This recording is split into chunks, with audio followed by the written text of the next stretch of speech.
Today's company that we will be covering is DS Smith. I did a video on them about a year ago, so it's about time this got an update. Currently at a 6.1% dividend yield. They specialise in packaging, paper and recycling, giving them quite a broad umbrella in which they operate. Their biggest customers include the likes of Amazon as well as Tesco's. Ticker symbol SMDS, currently trading at £2.92. Let's get right into it. Straight onto their website, they encompass packaging solutions, recycling services, and paper products. One of my more green picks for my portfolio because of their 100% recyclable packaging that they are getting more into as time goes on, as the demand increases for more eco-friendly packaging. Now, if we go over to Google Finance here, on the London Stock Exchange, we can see over the last 24 hours they're down about 1%. 6 months they're down about 5%, and if we bring it all the way out to 5 years, we can paint a wee picture. They had a real boom over the pandemic with e-commerce going through the roof, as did the demand for packaging, reaching a peak of almost £4.61 in the middle of the pandemic, and a drop to about £2.41 back in October of last year. So you can see they're sort of in between at the moment at £2.92. Right, with a pay ratio of 8.19, might I add, which is pretty awesome. Now, let's give you a bit of a picture says 1,000 words. So their paper their paper mills turn, the likes of fiber and cardboard like this into the packaging that we are more accustomed to. I understand this last photo here looks a wee bit like the Indiana Jones movie. So that's a lot of packaging. Over to their Wikipedia page, we're going to pick up a wee bit more information. We can see that they were founded in 1940 by two cousins and listed on the London Stock Exchange in the 1950s, acquiring quite a number of companies and paper mills across the years, as well as Spicers, which they sold off back in 2011. And more recently, they just acquired another packaging company, Valuation, as well, or based in the city of Valuation in Serbia. There you go. Right, next up, Motley Fool did a wee article on them not that long ago. If you bought 35 shares a week, how long would it take you to get to £1,000 of passive income per year? I can tell you the answer was £17,000. And if you were buying it at 35 shares a week, it would take you about 3 years to reach that point. To give you a bit of context there, but 17,000 is a fair amount of change, if I don't say so. If you're looking for a no commission broker and want to help support the channel, be sure to check out Trading212. Links in the description. Right on over to Simply Wall Street, which has had a major amount of updates since the last video, so this will be brilliant to get through. My main takeaways for them is currently their valuation scores 6 out of 6, very high, as does the health of the company, past performance and dividend. Future, whilst it does 0 out of 6 over the next 1 to 3 years, don't let that scare you. We'll look a wee bit deeper into that. Trading at 49% below its fair value. We'll have a wee look at that. Earnings grew 75%, did very well over the pandemic, and earnings are forecast to actually decline over the next 3 years, but still retaining much higher than they were before the pandemic. So that's something to certainly note. Unstable dividend track record. They had 10 unbroken years till the pandemic, but they only skipped it for a year and then went straight back at it, or even one payment. We'll have a wee look at that. Down to valuation. The one I always want to go to is the below fair valuation. This is based on a discounted cash flow model, which gives them a fair value of about £5.85, meaning they're about 50% undervalued. Again, this is a model, not exact, so bear that in mind.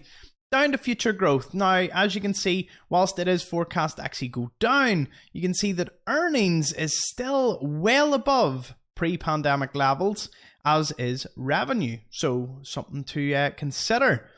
Down to past performance. This is a brilliant breakdown. We can actually see that Southern Europe and Northern Europe make up for almost 2/3 of all their revenue. Eastern Europe and North America, you can go back in the years and actually see how they have adjusted over the time, which again, a brilliant resource to use.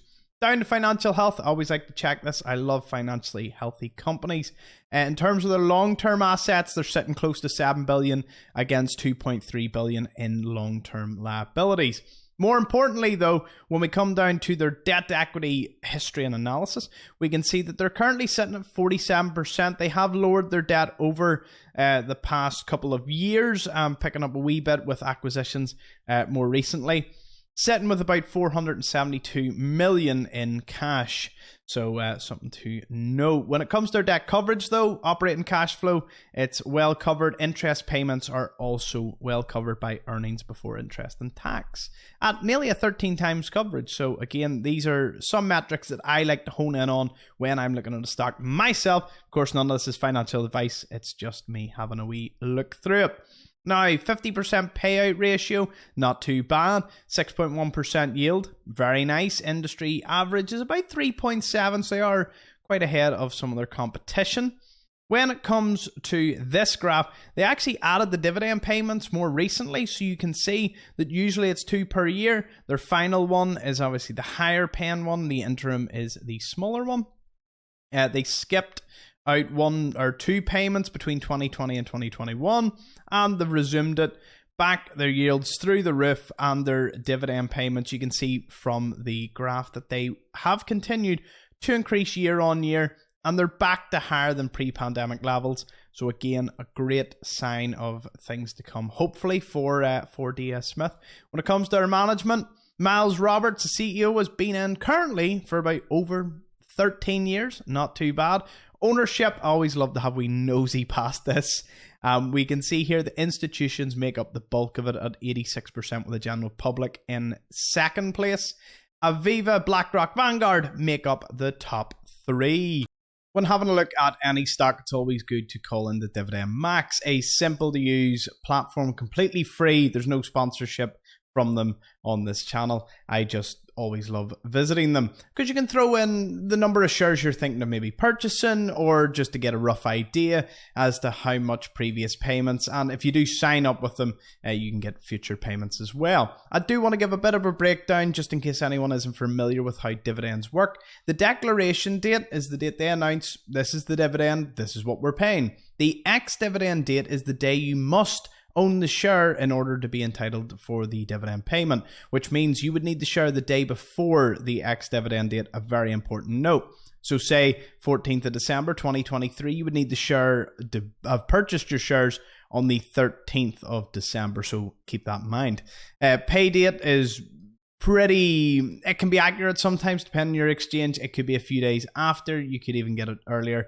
It all depends, but that is the roughest guidance. Those 2 dates, declaration, ex-dividend, are pretty solid. Pay date, again, can vary depending on brokerage. If you bought, for example, 100 shares of DS Smith, you would have got a previous payment of £12. Note, that is their final dividend payment. There's 2 types, final and interim.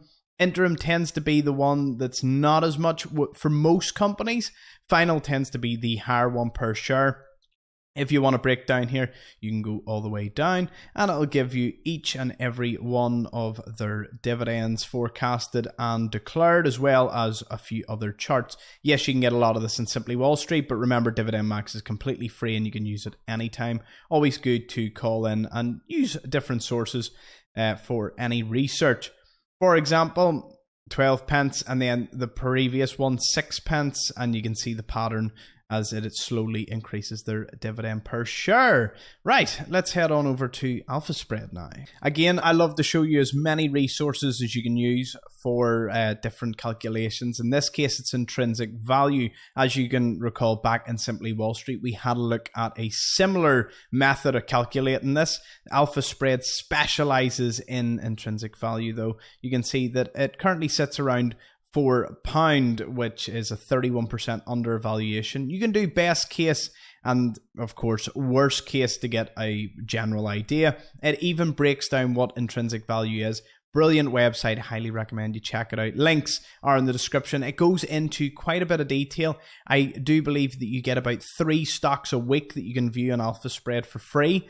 So once you sign up, you have the ability to do that. And going on down, it gives I like different models of visual aids. So in this case, you can see revenue, operating income, capital expenditures. It goes into some detail about acquisitions as well as free cash flow, and then breaks down their balance sheet differently to the way you would see it on Simply Wall Street. They're relatively the same, but again, different strokes for different folks. Some of you may enjoy this visual aid better than Simply Wall Street. That's completely up to you.